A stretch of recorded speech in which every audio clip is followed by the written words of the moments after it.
வணக்கம். நீங்களும் உங்கள் அன்பு குடும்பமும் எல்லா வளமும் பெற்று வாழ்க வளமுடன். நான் சத்யதேவ் ரோஷன் பேசுகிறேன். இன்னைக்கு ஒரு முக்கியமான டாபிக் நம்ம பார்க்க போகிறோம். உயிரினங்களில் ரொம்ப சக்தி வாய்ந்த உயிரினமாக, மேம்பட்ட உயிரினமாக மனிதர்களை தான் சொல்லுவாங்க. அப்பேற்பட்ட உயர்ந்த உயிரினமாக நம்ம பிறந்தாலும் நம்ம எல்லாரும் பலவீனமாக இருக்கோம். நம்மளோட சக்தியை நம்ம உணர்றதில்லை. ஒவ்வொரு உயிரினமே அந்த உயிரினத்துக்கு என்ன சக்தி கொடுக்கப்பட்டிருக்கோ அந்த சக்தியை முழுமையாக பயன்படுத்திக்குதுங்க. மனிதர்கள் மட்டும்தான் அவங்களுக்குள்ள இருக்கக்கூடிய சக்தியை புரிஞ்சுக்காம தெரிஞ்சுக்காம பலவீனமாக அவங்கள நினச்சிட்டு இருக்காங்க. இன்னைக்கு நமக்குள்ள இருக்கக்கூடிய சக்தியை எளிமையான முறையில் உணரக்கூடிய ஒரு பயிற்சியை நம்ம பார்க்க போகிறோம். முதல்ல நீங்கள் அமைதியான ஒரு மனநிலையில் உட்கார்ந்துக்கோங்க. கைகளில் சின்முத்திரை வச்சுக்கோங்க. கண்களை மூடிய நிலையில் நீங்கள் எந்த இடத்துல இருக்கீங்களோ அந்த இடத்துல ஒரு தெய்வீக ஆற்றல் நிரம்பி வழிகிற மாதிரியும், அந்த ஆற்றல் நீங்கள் இருக்கிற அறை முழுவதும் பரவுது, உங்கள் உடல் முழுவதும் பரவுது. இந்த மாதிரி தொடர்ந்து ஒரு 5 நிமிடம் வரைக்கும் பரவிட்டு இருக்கிற மாதிரி நீங்கள் கற்பனை பண்ணிக்கோங்க. அதுக்கப்புறம் உங்கள் உடம்புக்குள்ள இறை சக்தியை இறங்குற மாதிரி கற்பனை பண்ணிக்கோங்க. உங்கள் உடம்புக்குள்ள இருக்கக்கூடிய அந்த இறை சக்தி தான் இப்போ எல்லாத்தையும் வாழ்த்து போகுது. வாழ்த்தும் போது அவங்க செல்வ செழிப்பாக, அமைதியாக, ஆரோக்கியமாக, மகிழ்ச்சியாக வாழணும்னு சொல்லி வாழ்த்துங்க. எல்லாத்தையும் வாழ்த்தும் போது இதே மாதிரி வாழ்த்திட்டு வாங்க. எதுக்காக நம்ம எல்லாத்தையும் வாழ்த்தணும், அப்படி வாழ்த்துறதுனால நமக்கு என்ன கிடைக்குங்கிறத முதல்ல நம்ம தெரிஞ்சுக்கலாம். அதுக்கப்புறம் எந்த முறையில் வாழ்த்தலாம் அப்படிங்கிறதையும் நான் சொல்கிறேன். இப்போ ஒவ்வொரு மனிதனுக்குள்ளேயும் 3 விதமான தன்மைகள் இருக்கும். ஒன்று மனிதத்தன்மை, அடுத்தது அரக்கத்தன்மை, அடுத்தது தெய்வத்தன்மை. உதாரணத்துக்கு ஒரு மனிதரை நீங்கள் வாழ்த்துறீங்கன்னு வைங்க. அவங்க நல்லா இருக்கணும், அவங்க குடும்பம் நல்லா இருக்கணும், அவங்களுக்கு நல்லதே நடக்கணும் அப்படின்னு சொல்லி வாழ்த்தும் போது என்ன ஆகும்னா, முதல்ல உங்களுக்குள்ள இருக்கக்கூடிய தெய்வத்தன்மை வெளியில போய் அவங்களுக்குள்ள கலந்து அவங்களுக்குள்ள இருக்கக்கூடிய தெய்வீகத்தன்மையை தூண்டிவிடும். இதுக்கு பொதுவாக ஒரு மனிதரை நீங்கள் திட்டுறீங்கன்னு வைங்க. முதல்ல உங்களுக்குள்ள இருக்கக்கூடிய அந்த அரக்கத்தன்மை தூண்டப்பட்டு உங்களுக்குள்ளிருந்து போகக்கூடிய அந்த எனர்ஜி அந்த மனிதனுக்குள்ள மறைமுகமா அந்த மனிதனோட அரக்கத்தன்மையை தூண்டிவிடும். நம்ம வாழ்க்கையில நமக்கு நடக்கிறது எல்லாமே வெளியில் இருக்கிற மனிதர்கள்னால தான் நடக்குது. குடும்பத்தில் இருக்கக்கூடிய ஒரு 4 பேத்தினாலேயோ 5 பேத்தினாலேயோ நமக்கு எல்லாம் நடக்கிறது இல்லை. நமக்கு தேவைப்படக்கூடிய விஷயங்கள் எல்லாமே வெளியில் இருக்கக்கூடிய மனிதர்கள் மூலியமா தான் நமக்கு வருது. அதனால நேரடியாகவோ மறைமுகமாகவோ வெளியில் இருக்கக்கூடிய மனிதர்கள் கூட நமக்கு நல்ல விதமான ஒரு உறவு இருந்துச்சுன்னா தான் நம்ம வாழ்க்கையில சந்தோஷமா இருக்க முடியும். அதனால நம்ம எல்லாத்தையும் வாழ்த்தும் போது நமக்கும் மற்றவங்களுக்கும் ஒரு நல்ல தொடர்பு ஏற்படும். அதனால நமக்கு நேரடியாகவும் மறைமுகமாகவும் நல்லதுதான் நடக்கும். இப்ப நம்ம ஒவ்வொருத்தரையும் நினைச்சு வாழ்த்தும் போது நமக்குள்ள தெய்வீக சக்தி தூண்டப்பட்டு அந்த தெய்வீக சக்தி நம்மளை சுத்தி இருக்கக்கூடிய ஒவ்வொருத்தருக்குள்ளேயும் பரவி அவங்களுக்குள்ள இருக்கக்கூடிய தெய்வீக சக்தியை தூண்டிவிடும். இந்த மாதிரி தொடர்ந்து வாழ்த்திட்டே வந்தீங்கன்னா உங்களை சுற்றி இருக்கக்கூடிய எல்லாருமே உங்களால் கவர்ந்து இழுக்கப்படுவாங்க. அப்போ எல்லாருமே உங்ககிட்ட நல்ல முறையில் தான் நடந்துக்க முடியும். அவங்களாவே உங்களுக்கு கெடுதல் செய்யணும்னு நினச்சா கூட அவங்களால செய்ய முடியாது. அந்த மாதிரி உங்களுக்கும் அவங்களுக்கும் ஒரு பிணைப்பு ஏற்படும். உங்களை சுற்றி ஒரு தெய்வீக ஒளிவட்டம், ஒரு ஆறா ஏற்படும். அதனால கெட்ட விஷயங்கள்ல இருந்து நீங்க பாதுகாக்கப்படுவீங்க. கெட்ட எண்ணங்கள்ல இருந்து நீங்க பாதுகாக்கப்படுவீங்க. உங்களை கண்டாலே எல்லாத்துக்கும் பிடிக்கும். உங்க கூட பேசணும், பழகணும்னு விரும்புவாங்க. நீங்க கேட்காமலேயே உங்களுக்கு உதவியெல்லாம் கிடைக்கும். ஒவ்வொரு முறை நீங்க மற்றவங்களை நினைக்கும் போதும் மற்றவங்களை வாழ்த்தும் போதும் உங்களுக்குள்ள இருக்கக்கூடிய உயிர் சக்தி தான் வெளியில செலவாகும், வெளியில போகும். அப்போ அந்த சக்தியை நம்ம தெய்வீகமான நிலையில தான் அனுப்புறோம். ஏன்னா வாழ்த்தும் போது நமக்குள்ள இருக்கக்கூடிய உயிர் சக்திங்கிற இறை சக்தி புனிதமான தன்மையோட தான் வெளியில போகுது. நீங்க மற்றவங்களை திட்டும் போது தான் உள்ளுக்குள்ள இருக்கக்கூடிய அந்த தெய்வீக சக்தியை களங்கம் அடைஞ்சு நெகட்டிவ் எனர்ஜியா வெளியில போகுது. மழை நீர் மேலிருந்து வரும்போது புனிதமாக தான் இருக்கும். அந்த நீர் எந்த இடத்துல போய் கலக்குதோ அதுக்கு தகுந்த மாதிரி அதோட குவாலிட்டி மாறும். அது குளங்கள்லையும் ஆறுகள்லையும் கலக்கும் போது அது புனித தன்மையாக தான் இருக்கும். அதே சாக்கடை நீரில் கலந்துச்சுன்னா என்னாகும், அந்த புனிதமான நீர் கூட சாக்கடை நீராக மாறிடும். அந்த மாதிரி தான் நீங்கள் மற்றவங்களை வாழ்த்தும் போது உங்களுக்குள்ள இருக்கக்கூடிய அந்த இறை சக்தின்னு சொல்லக்கூடிய உயிர் சக்தி நல்ல முறையில் வெளியில் போகும். மற்றவங்களை திட்டம் போதும் வேற ஏதாவது நெகட்டிவாக நம்ம நினைக்கும் போதும் நமக்குள்ள இருக்கக்கூடிய தெய்வீக சக்தியை களங்கமாகி நமக்கு நெகட்டிவான விஷயங்களை தான் கொண்டு வந்து கொடுக்கும்.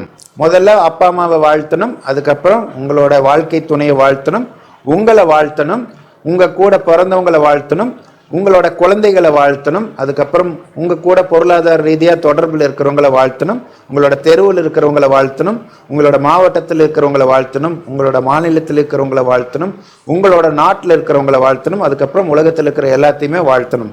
இப்போ வாழ்த்துறது யாருன்னா இறைவன் தான் வாழ்த்துறாரு. உங்க உடம்புக்குள்ள இருக்கக்கூடிய இறை சக்தி தான் எல்லாத்தையும் வாழ்த்துறது. அப்போ இந்த மாதிரி உங்க உடம்புக்குள்ள இருக்கக்கூடிய இறை சக்தியை எல்லாத்தையும் வாழ்த்துற மாதிரி நீங்க பாவனை பண்ணிட்டு வாழ்த்த ஆரம்பிச்சிங்கன்னா உண்மையாலுமே அந்த இறைவனே வாழ்த்துற மாதிரி தான். அப்போ இறைவன் ஒருத்தரை வாழ்த்துனாங்கன்னா அவங்க நல்லா தானே இருப்பாங்க, கண்டிப்பாக நல்லா தான் இருப்பாங்க. அவங்களுக்குள்ள நல்ல மாற்றம் படிப்படியாக வர ஆரம்பிக்கும். இந்த மாதிரி உங்களுக்கு ஓய்வு நேரம் கிடைக்கும் போது நீங்கள் ஒரு 5 நிமிஷம் கடவுளாக மாறிடுங்க.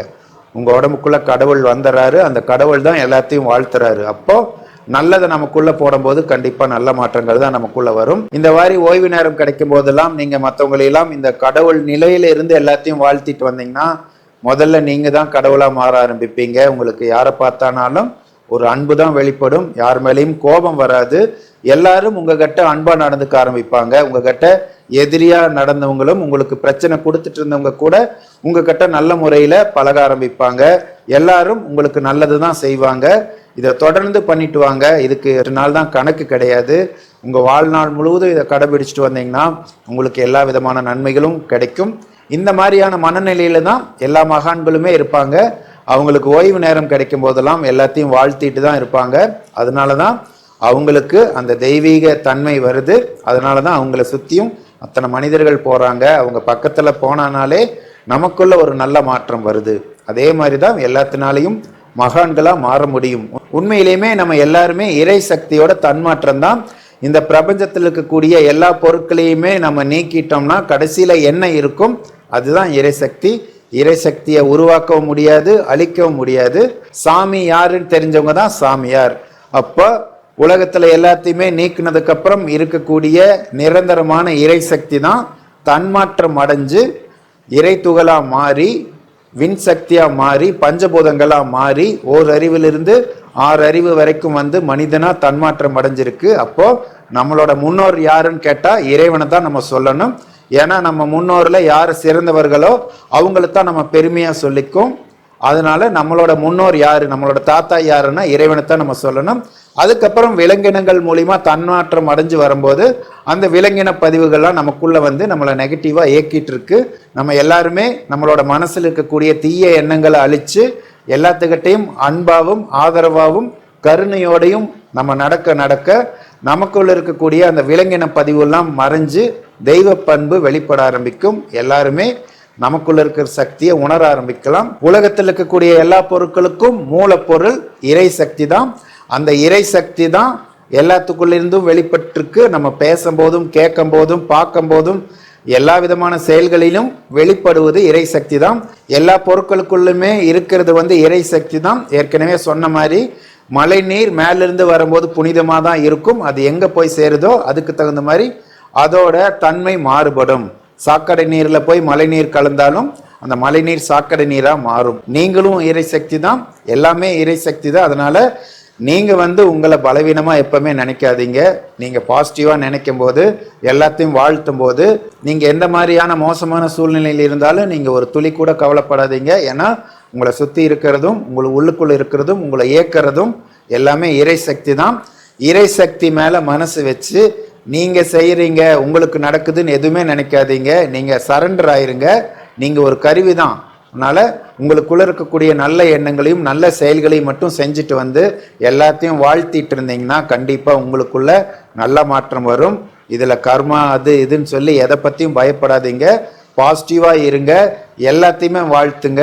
நீங்கள் வாழ்த்தும் போது நம்ம இவரை வாழ்த்தனோம்னா கண்டிப்பாக நமக்கு நல்லது நடக்கும். அந்த மாதிரி ஒரு மனநிலையில் இல்லாமல் பிரதிபலனை எதிர்பார்க்காம உண்மையாலுமே உங்களுக்குள்ள இருந்து உங்களை சுற்றி இருக்கிறவங்களா நல்லா இருக்கணும்னு ஒரு எண்ணம் வந்து அந்த எண்ணத்தில் வாழ்த்தும் போது தான் உண்மையாலுமே முழுமையாக நம்ம இறை சக்தியை பயன்படுத்திக்க முடியும். நம்ம உடம்புலேருந்து முழுமையான இறை சக்தி வெளியில் போகும். அப்போ நீங்கள் எல்லாத்தையும் வாழ்த்துங்க, மனப்பூர்வமாக வாழ்த்துங்க, எல்லாரும் நல்லா இருக்கணும்னு நினைங்க. இந்த மாதிரி தொடர்ந்து நீங்கள் பண்ணிட்டு வந்தீங்கன்னா கண்டிப்பாக உங்கள் வாழ்க்கையில் நல்ல மாற்றம் வரும். சித்தர் அருள் எல்லாத்துக்கும் கிடைக்கட்டும். நீங்களும் உங்கள் அன்பு குடும்பமும் எல்லா வளமும் பெற்று வாழ்க வளமுடன்.